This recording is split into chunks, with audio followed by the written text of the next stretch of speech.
y ustedes verán un culto de alabanza en donde había lamento.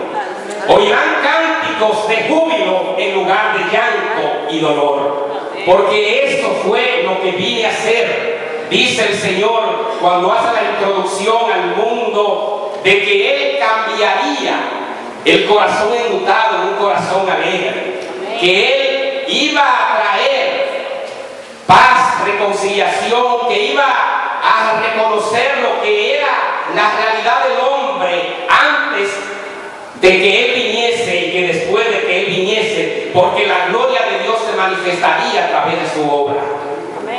La obra de Dios se manifestaría a través del poder del Hijo, y entonces nada de esto estaba oculta de la mirada del Señor. Hay una piedra que debía ser movida, y esa piedra entonces, cuando es movida, ocurre lo que todos esperaban. Cuando Jesús ordena quitar la piedra, entonces comienza la advertencia, y el Señor, antes de pronunciar la palabra que todavía debe hacer eco en este tiempo, hace una exaltación a la gloria del Señor y expresa un tiempo de alabanza, palabras de alabanza que las encontramos en el verso 41. Verso 41. Entonces quitaron la piedra, y de donde había sido puesto el muerto, y Jesús, alzando los ojos a lo alto, dijo, y esto hay que reconocerlo, esto hay que decirlo con voz fuerte: Padre, gracias te doy por haberme oído. ¿Cuándo fue que el Señor expresó la oración? No hay un momento donde el Señor puede decir: esta fue la oración que me fue escuchada. No encontramos esa oración, sino una declaración de victoria en el nombre del Señor. Gracias porque me has oído. No sabemos en qué episodio, si fue en el camino hacia Betania, no sabemos en qué trayecto de la ruta el Señor hizo ese pacto con su Dios como hijo, comunión con el Padre, y ya hay cosas, hay declaraciones que más bien Él lo que las está haciendo es porque debe declararlo. Cuando tú te mueves en la voluntad de Dios, cuando te mueves en fe, cuando te mueves en el plan perfecto de Dios, únicamente tú declaras las cosas que ya has conseguido una intimidad con tu Padre. No sabemos en qué momento de comunión entre Padre e Hijo el Señor les respondió: el Padre, Creador, la resurrección viene. No te preocupes. Ahora es el Señor que está dando las palabras de autoridad. Gracias, Señor. Gracias, Señor. Y yo creo que en medio de cada milagro, en medio de cada muestra del poder de Dios en nuestras vidas, hay un momento donde en lugar de tanto pedir, lo que debemos es dar gracias al Señor. Porque a veces tanto lo que pedimos que queremos hacer de Jesús como lo hizo Marta. Marta, ella no quería, ella: Señor, hace 4 días. Señor, no te atrevas a pedir que esa piedra sea movida de ahí. Señor, Él hiere ya. El Señor guarda silencio. Es en medio de ese silencio, como dice la canción, el Señor está orando. En medio de ese silencio, eran 4 días de fastidio, eran 4 días de dolor para esta familia, pero eran 4 días donde el Señor sí sabía lo que venía. Cuando te mueves en la voluntad de Dios, no hay duda, no hay lugar para la duda, porque tú sabes que tarde o temprano el milagro en tu vida se va a realizar. Lo que siempre has añorado, lo que siempre has soñado, va a venir, pero hay una situación, y es que hay que obedecer a la palabra. Hay que moverse dentro del plan de Dios. Para que Dios pueda hacer pacto con el hombre, primeramente Dios te va a examinar y te va a hacer pasar por algunas pruebitas, algunas situaciones que quizás te incomoden, pero el Señor al final te va a decir: está aprobado, porque pasaste la prueba. Ahora te voy a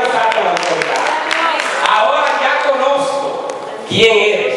Entonces, muchas veces quizás no recibimos las cosas que esperamos porque nos caemos en la primera prueba. Fallamos ante el primer lamento. Cuando las cosas comienzan a salir mal, decimos que hasta el Señor se olvidó de mí. Nadie me quiere, ni siquiera el Señor. Y es que en esos momentos el Señor sí está obrando. El Señor tiene control de esa situación. Y el Señor quiere hacer entonces la culminación perfecta de la obra que encontramos en el verso 43. Y habiendo dicho esto, clamó a gran voz y dijo: Lázaro, ven fuera. Lázaro, ven fuera. Esta es la culminación de una obra. Pero primeramente, él pasó por un momento en el cual, cuando todos creían que él estaba olvidado de esta familia, cuando todos creían que era imposible, que el mover la piedra iba a ser un acto ya de inmundicia, el Señor, que tiene control sobre todas las cosas, sabía que a pesar y al pasar todo esto, iba a venir un momento de gloria, donde todos iban a glorificar su nombre por el gran milagro que se realizaría. Ahí llega la culminación.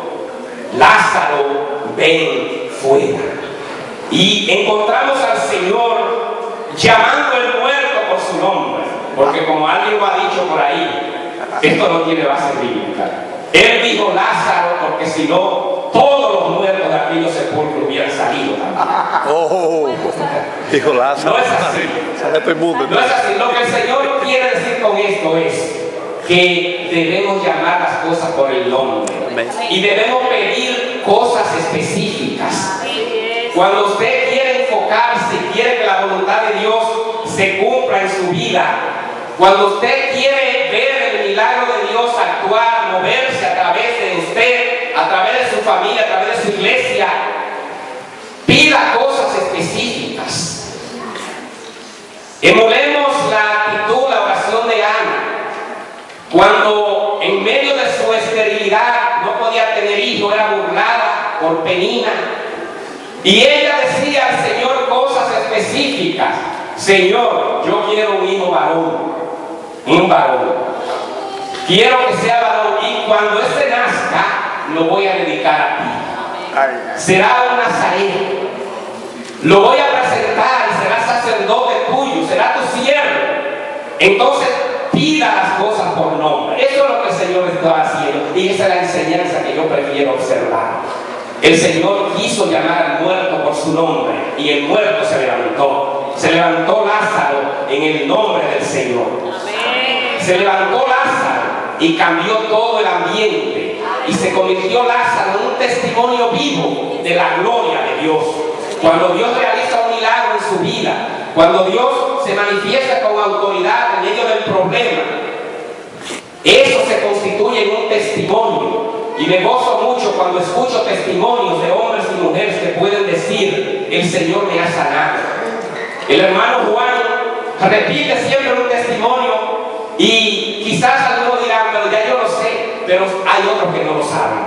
Hermano Juan, siga orando por aquellos que no lo saben, porque esto hay que saberlo. Cuando Dios hace algo en su vida, algo que realmente se mueve dentro de lo imposible, manifiéstelo públicamente y dígale a otro: yo creo en un Dios real, un Dios verdadero, un Dios que se mueve en medio de lo imposible. Y esa es la enseñanza que tenemos en medio de la resurrección de Lázaro, que Dios se mueve en medio de las cosas que nosotros no tenemos control. Él nos usa para las cosas posibles, pero Él se mueve en lo imposible. Y en ese pacto que Dios ha hecho con nosotros, nosotros salimos ganando. Porque Él sigue siendo Dios, nosotros seguimos siendo simples mortales. Pero qué bendición cuando podemos ser usados también como instrumentos para que la gloria de Dios sea manifestada. Y muchas veces, al igual que Marta, queremos comenzar a dar órdenes al Señor. Señor, muévete rápido. Señor, está atrasado. Señor, llegaste tarde. Señor, anda, ve, dame. Señor, quítame. En lugar de dar gracias al Señor y decir, Señor, en tu tiempo, en tu voluntad, si es tu voluntad, Señor, permite que tal cosa ocurra. Ese es el Jesús que nosotros conocemos en este pasaje. Aquel que se mueve en su tiempo, aquel que se mueve con autoridad, con poder, en medio de las cosas imposibles, en medio de las cosas que el hombre no puede alcanzar. Encontramos a un Dios vivo y verdadero que tiene autoridad, un Dios que puede salvar, un Dios que puede redimir, un Dios que te puede librar. Y al igual que lo hizo con Lázaro, también te quiere levantar en este tiempo, porque tú estás vivo, yo sé, está vivito, está sentado ahí, pero puede que esté muerto espiritualmente. Aquel que no tiene a Cristo en su corazón, aquel que no tiene el dador de la vida, aquel que levantó a Lázaro, aquel que dijo, él no muere, sino él duerme, aquel que hizo aquello, quiere también darte vida en esta tarde. Quiere levantarte de entre los muertos. Despiértate tú que duermes y levántate de los muertos y te alumbrará Cristo, dice la palabra de Dios. Así es que por muy vivo que te crea, por muy elegante que parezca ser, por muchos detalles que engalanen las cosas que tú haces, si no tiene aquel que da vida, está muerto en delito y pecado. Amén. Y es triste vivir muerto en delito y pecado, porque te va a tocar morir 2 veces, o quizás más. Porque va a morir físicamente, pero también te espera una muerte espiritual. Pero aquel que vive para Dios no muere, como lo decía el hermano Pablo. Dirán que estoy muerto, pero no lo crean, porque estoy más vivo que nunca, porque estoy vivo para el Señor. Y hay piedras en este tiempo que, al igual que aquellos hombres que la murieron, que al igual que Marta, que se oponía en un principio, hay piedras que deben ser removidas para que la gloria de Dios se manifieste en tu vida, para que pueda ser luz a otros. Hay piedras que deben ser movidas, hay piedras de desaliento, aquello que te dice no lo hagas, no vaya, cuando llegue el momento de ir a la iglesia, de servir al Señor, no, déjale eso a otros, no lo hagas. Son piedras que se mueven, piedras que buscan entorpecer la gloria de Dios en tu vida. Hay otras pruebas o piedras que también estuvieron presentes en el tiempo de Lázaro, y era falta de fe. Y yo creo que la falta de fe es una de las piedras más poderosas, más pesadas que debemos mover. Falta de fe. A lo largo de la Biblia encontramos que muchos milagros, una región de Jesús donde él nació, en Nazaret, dice que allí no se realizaron muchos milagros. ¿Por qué? Por la falta de fe. La falta de fe es la gran enemiga del pueblo de Dios. A veces procuramos fe, decimos anunciar fe, decimos tener fe, pero muchas veces tenemos más fe en proyectos humanos que en la voluntad de Dios. Escuché hace un tiempo una declaración que hizo el líder cubano Fidel Castro ante un reportero del New York Times en el año 1963. Y el reportero le preguntaba al líder cubano que si le tocara iniciar una revolución otra vez, si usaría los mismos métodos que usó en un principio, si usaría los 82 hombres que usó para internarse a la Sierra Maestra. Y él dijo, no usaría 82 hombres como lo hice en un principio. Usaría un grupo de 10 a 12 hombres que tengan la suficiente fe en mi proyecto para alcanzar una meta. Y muchas veces tenemos más fe en los proyectos que la fe que debemos tener en Dios. Y nos pasa muchas veces esto, que tenemos fe en que podemos hacer cosas humanas. Tenemos fe en que cuando la luz cambia a verde, nadie va a moverse por el otro lado. Y pasamos por ahí en verde sin saber que en rojo puede irse otro. A veces yo entro a intersecciones, cruces de una sola vía, y quizás si alguien está conmigo dirá, pero está perdiendo el tiempo mirando para dos vías si solamente hay una vía. Y yo diría, y si viene uno equivocado en vía contraria. Yo solamente miré para un lado, como he visto tantos conductores de vehículos en vía contraria. Entonces, si solamente estoy confiando que vienen a la izquierda y hay alguien que viene por la vía derecha, entonces ahí va a ocurrir el problema. Y es que debemos tener esa fe fuerte en Dios. Debemos tener esa fe que no tuvieron aquellos que confiaron en que Jesús, el que decía que se moviera la piedra, era porque Él iba a tener control sobre ese muerto que estaba ahí. Que Él iba a realizar el gran milagro. Y Dios quiere hacer grandes milagros en tu vida en el tiempo de hoy. Dios quiere moverse con autoridad. Dios quiere moverse en tu vida con libertad. Pero hay piedras que tienes que mover. Hay desaliento, hay desánimo, hay quizás conflictos, hay rencores, hay odios en tu vida que te nublan y no te dejan que la gloria de Dios brille en tu vida. Y es por eso que quizás no puedes ver la gloria de Dios, porque hay piedras que tiene que mover, hay cosas atadas que tiene que desatar, y hasta que no lo haga, Dios no va a brillar en tu vida. Y hasta que no lo haga, pronunciará palabras, predicará, dirá cosas, pero cosas que Dios hace en otros, pero no podrá testificar que lo ha hecho en tu vida, porque no lo hace con sinceridad. Y yo creo que Dios busca sinceridad. Hay que mover la piedra de la insinceridad o la falta de sinceridad para que Dios pueda realizar la obra que Él quiere realizar en el tiempo de hoy. Y de esta manera, entonces, podremos ser la verdadera iglesia a la que el Señor quiere ver. Una iglesia que se mueva en fe, una iglesia que quite las piedras del camino, una iglesia que se mueva bajo la autoridad divina, una iglesia que obedezca al plan de redención. Vamos a estar en pie y oremos. Dios eterno que estás en el cielo, gracias te doy en este momento, porque tú eres bueno, tú eres Dios maravilloso. Señor, aquí estamos y queremos pedirte que al igual que lo hiciste en el principio, que tú sigas quitando piedras, que tú sigas moviendo esas piedras de desaliento, esas piedras, Señor, que se interponen para que tu gloria se manifieste, esas piedras de imposibilidades, esas piedras que no nos dejan ver tu gloria.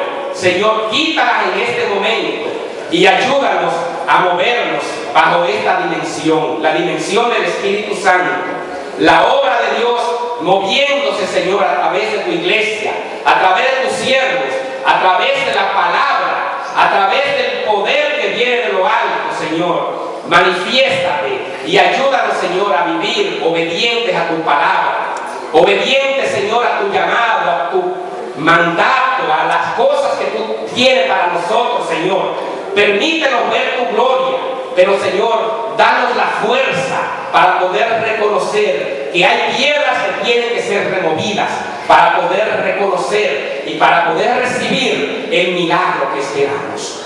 Gracias, Señor, te damos. En el nombre de Jesús oramos. Amén. Amén. Bendito sea el Señor. Alabado sea Dios.